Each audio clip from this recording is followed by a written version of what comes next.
Hello, hello, hello. You're in the Beat Sessions. I'm your host, Mitchell Weary. It's our favorite day of the week, Friday, March 5th. We're going to kick off reviews for the coming days, starting with Kings of Leon and their brand new record, When You See Yourself. Family of gentlemen from Tennessee is back. It's three brothers and a cousin, if you're not familiar with these guys. Their eighth studio record, their first record since 2016's Walls. These producer Marcus Draves return as well.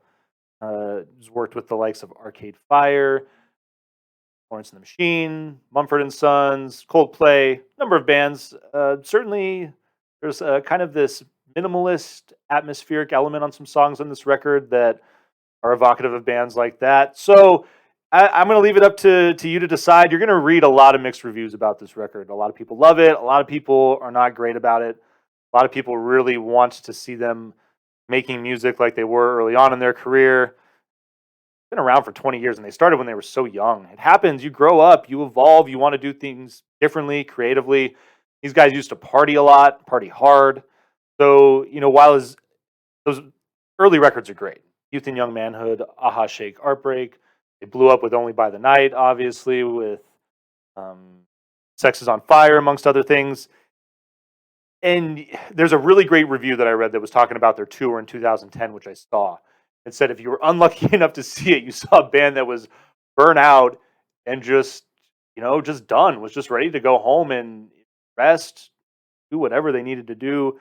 But they were not that great, needless to say. They came out and played a terrific encore.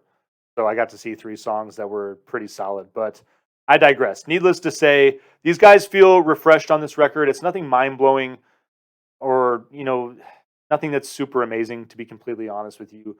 Caleb Falwell, lead singer, talks about how personal the record is, and again, some of the lyrical content it is not as solid as I think he might lead on, but it's still a really fun record. It's still a great new addition to their catalog. I think the Kings of Leon have reached their point in their career where they're going to do what they want. They're middle-aged guys that are comfortable making music for themselves. And so they're at that point where guys like me, I'm a fan. I'm always going to buy.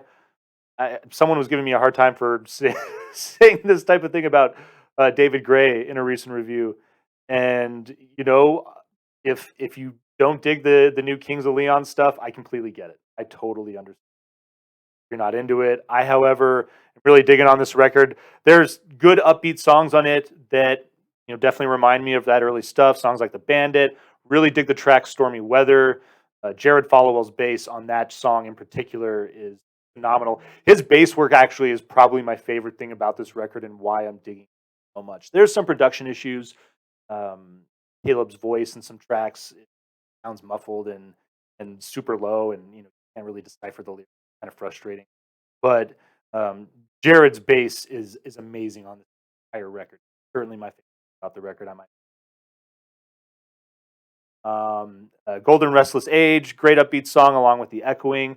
And when they're being experimental and fleshing things out, there's some really fun stuff here. Time in Disguise is one of my favorite tracks on the record. Opens with a slow intro and then gets upbeat after about 40 seconds, but comes in, reminds me of something that Depeche Mode might make. There's definitely an 80s feel there. The song Supermarket is pretty cool. It's been talked about a lot.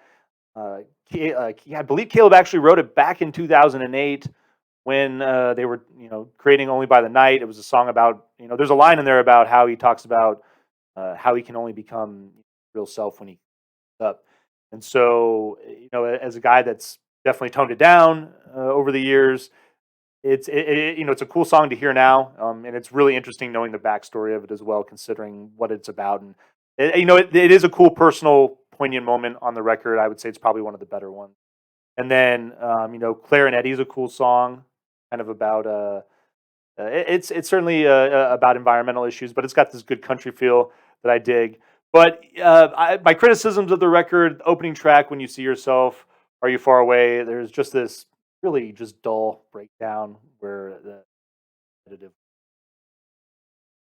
Caleb begging you to stay one more night, to the point where you're like, fine, dude, just stop asking. I'll stay, whatever. 100,000 People is a little interesting as well. Not super crazy about it. Very personal as well, though. It's about his father-in-law and his battle with obviously that to have to watch someone.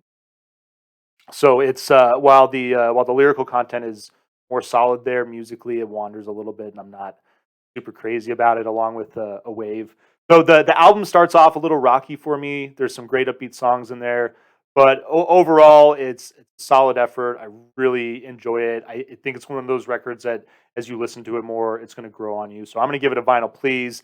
It's going to bring it up on this nice cream vinyl that they're releasing here for the next coming weeks. And I actually want to pull up this cool article here. Let me see if I got this ready here.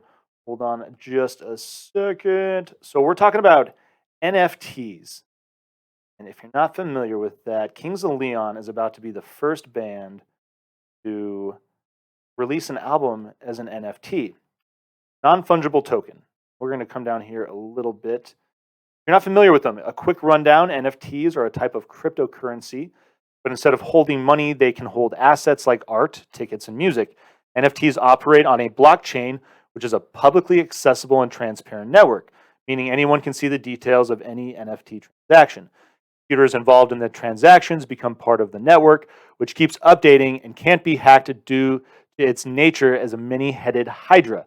In the case of NFTs, their value becomes subjective and therefore fluctuates kind of like stocks. So it's really cool to see this becoming a thing. The article goes on to talk about how there previously had been a relatively underground following made up of DJs and producers that were doing this. But these digital tokens have gone mainstream in the last year as many musicians sought out additional revenue streams in the concertless era of the pandemic. The likes of Portugal the Man, Shawn Mendes, Grimes, and Linkin Park's Mike Shinoda, pardon me, have gotten on board in recent weeks. So I think this is a really cool concept. The article goes on to talk about how this could also bring about the value of physical copies of music. And you'd be surprised, part of the reason that I started collecting records was a young person reading about how they maintain their value if you take care of them. They're like any collectible, comic books or baseball cards, which are blowing up now too. And I was blown away when I went and just reinsured my collection and saw the value of some records that I just would have never assumed that they jumped the way they did. But some of these, I paid $20 for them, and they're up like 1,000% as far as value. It's really a wild thing. So another reason to maybe consider buying the vinyl there. I know that that NFT includes that cream colored vinyl. So yeah, indulge yourselves. Hope you enjoy the new Kings record.